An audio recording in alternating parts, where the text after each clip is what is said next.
कि चाहे व्यापार हो या किसी तरह का निवेश हो, भारत की बढ़ती साख और पाकिस्तान का जिस तरीके से ओवरऑल भरोसा खो दिया है, और क्यों आज के हालात, ये जो तस्वीरें हैं, इन तस्वीरों के आधार पर तो आप जवाब देंगे नहीं। संजय सोई सर, सीधा सवाल आपसे, क्योंकि मैं तो यही बात कर रही हूं कि मिडिल ईस्ट के हालात हो या भारत का बढ़ता सहयोग यूएई के साथ या तमाम मुल्कों के साथ, ये जाहिर सी बात है पाकिस्तान को रास नहीं आता है। सोई सर, आपके पास आऊं, उससे पहले एक और तस्वीरों के साथ साथ इंफॉर्मेशन दे दूं जिस बात का मैं जिक्र कर रही थी, क्योंकि चाहे व्यापार हो या निवेश हो, तेल हो या अपने लोग, भारत और मिडिल ईस्ट की यारी हर तरीके से चमक रही है। और सबसे पहले व्यापार की बात रख रही हूं, क्योंकि 2022 और 23 में भारत और यूएई का व्यापार जिस तरीके से $85 बिलियन तक पहुंचा, यानी माल पानी का लेन देन जोरों पर है। और इतना ही नहीं, यूएई का भारत का तीसरा सबसे बड़ा व्यापारिक दोस्त होना, निवेश की बात भी यहां पर, क्योंकि साल 2000 से 2023 तक यूएई ने भारत में $16 बिलियन का भारी भरकम पैसा भी लगाया है। और मतलब साफ है,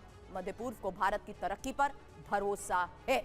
समीर जी हां, तेल कारोबार भी संबंधों का एक बड़ा हिस्सा है। भारत अपने 85% तेल की जरूरत मध्य पूर्व से पूरी करता है, यानी हमारी गाड़ियां, फैक्ट्रियां सब वहां के तेल से चलती हैं। इसके अलावा मिडिल ईस्ट में रहने वाले भारतीय भी संबंधों को सशक्त बनाने का काम करते हैं। मिडिल ईस्ट में 80 से 90 लाख भारतीय रहते हैं और खास तौर पर यूएई में 35 लाख हिंदुस्तानी हैं। मध्य पूर्व को भारत इसलिए पसंद है क्योंकि हम व्यापार में भी माहिर हैं, उनके लिए हम बड़ा मार्केट हैं और हमारा तेल पर भरोसा उन्हें और ज्यादा खास बनाता है। संजय सोय साहब, यानी आज के दिन में, आज की तारीख में जो रिश्ते प्रगाढ़ होते हुए नजर आ रहे हैं, न सिर्फ यूएई बल्कि तमाम अरब देशों से, उसके पीछे बड़े रीजंस हैं, तब जाकर इस मकाम पर हम पहुंचे।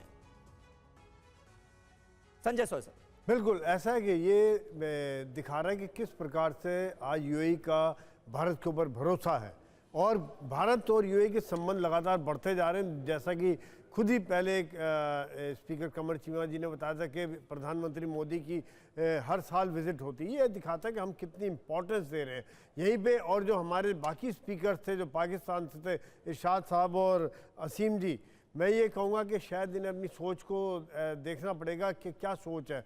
अगर ये पुराना पाकिस्तान सोचें, 47 का पाकिस्तान सोचे, तब कितना डेवलप था, पढ़ा लिखा था, सभ्य था, और तब मिडिल ईस्ट में इनकी बड़ी धाक होती थी। और तब ये आज जो मिडिल ईस्ट समझ गया, क्योंकि यूएई जो आज है या बाकी सऊदी अरेबिया है, कतार है, ओमान है, ये सब देश आज सोच रहे हैं अपनी तरक्की के लिए, अमन के लिए, शांति के लिए और डाइवर्सिफाई करने के लिए कि तेल से हटके कुछ और काम करें। यही कारण है कि आज वो भारत में इन्वेस्ट कर रहे हैं, भारत के साथ मिलकर श्रीलंका में इन्वेस्ट कर रहे हैं और जगह भी भारत के साथ मिलकर काम करने का काम कर रहे हैं। तो ये सब बातें शायद इनको समझ नहीं आएगी, क्योंकि अभी तक ये खाली एक धर्म के नाम की चलाते रहे। दूसरी बात, अगर जिस दिन ये टेरर से अलग हट गए और अपनी आवाम की बात सुनने की कोशिश की, क्योंकि आवाम की बात सुनने को तैयार नहीं है, यही कारण है, चाहे इनका बलूचिस्तान हो या फाफा इलाका हो या इनके जो पीओके का इलाका है, वहाँ पर जो प्रॉब्लम है, क्योंकि आवाम की बात नहीं सुनना चाहते।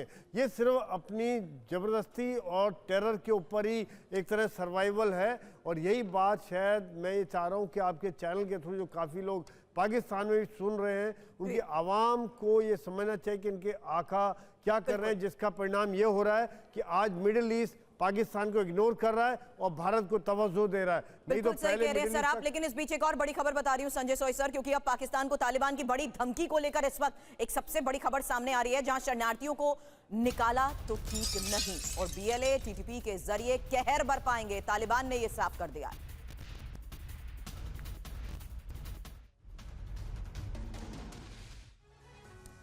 जी हां, बात बड़े टकराव की जो तालिबान, टीटीपी और बीएलए को लेकर पाकिस्तान और अफगानिस्तान के बीच चल रहा है। तालिबान ने धमकी दी है कि अगर पाकिस्तान ने शरणार्थियों को निकाला तो टीटीपी और बीएलए की मदद से इसका बदला लिया जाएगा।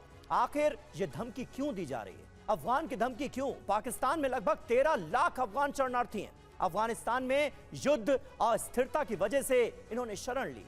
2021 में तालिबान के सत्ता में आने के बाद शरणार्थी और ज्यादा बढ़े। हालांकि 2023 से अवैध अफगान शरणार्थियों को वापस भेज रहा है पाकिस्तान, और पाकिस्तान की इस शरणार्थी नीति का विरोध किया जा रहा है। इस बीच जिस तरीके के हालात बने हुए हैं, अब इरशाद साहब, ये वाकई देखिए, चाहे बात तालिबान की हो, बीएलए की हो, टीटीपी की हो, घेराव तो पूरी तरीके से पाकिस्तान का अपनों ने ही कर दिया।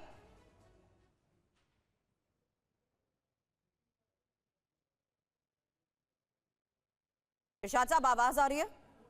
जी मुझे आ रही है आवाज, बोलिए आप क्या पूछना चाह रहे हैं। बिल्कुल, ये इस वक्त वो हकीकत हम दिखा रहे हैं कि आखिर पाकिस्तान के लिए किस तरीके से अब तालिबान, टीटीपी और बीएलए ही सिरदर्द बन गए हैं, और यही वजह है कि अफगान की अब सीधे तौर पर धमकियां भी सामने आ रही हैं।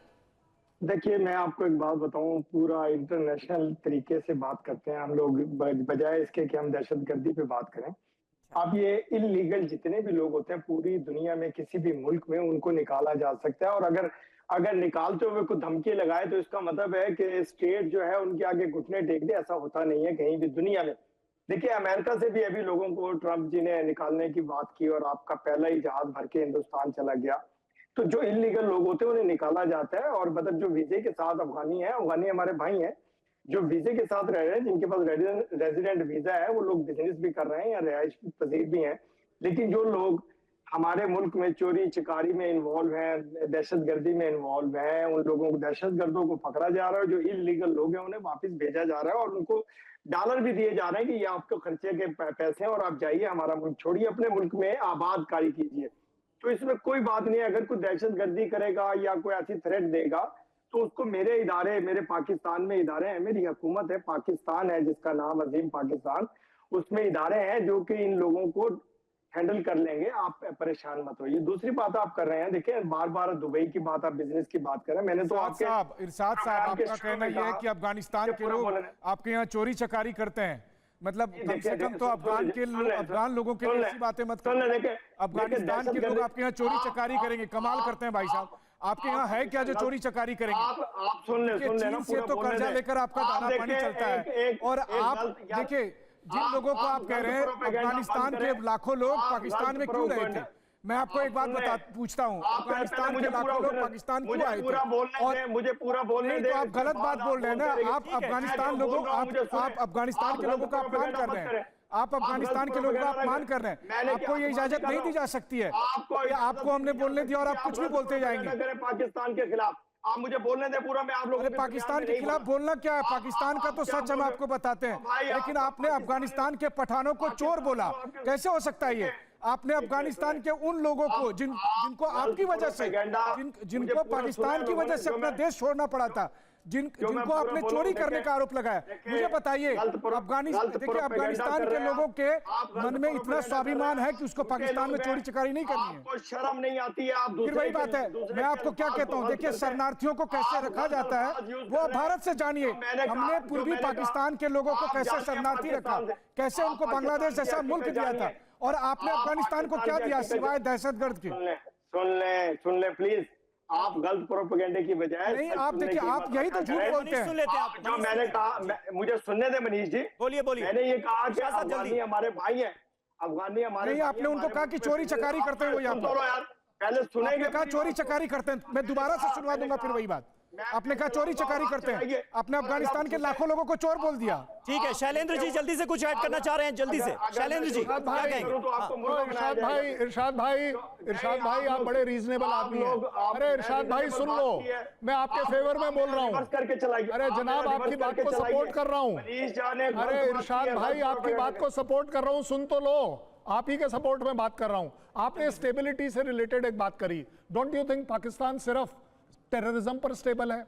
आपकी कौन सी ऐसी चीज है, आपकी कौन सी ऐसी चीज है जिसके ऊपर आप ट्रेड करेंगे, जिसके ऊपर आप इनकम लेंगे? आपने बात करी हुकूमत ने कोई स्टेटमेंट नहीं दी। आपके यहाँ हुकूमत स्टेटमेंट इसलिए नहीं देती है क्योंकि आवाम। चलिए बहुत बहुत शुक्रिया शैलेंद्र जी, हमारे पास वक्त इतना ही था। इरशाद अहमद खान साहब आपका भी बहुत बहुत शुक्रिया, संजय सॉय साहब आपका भी बहुत बहुत शुक्रिया हमारे साथ इस चर्चा में जुड़ने के लिए।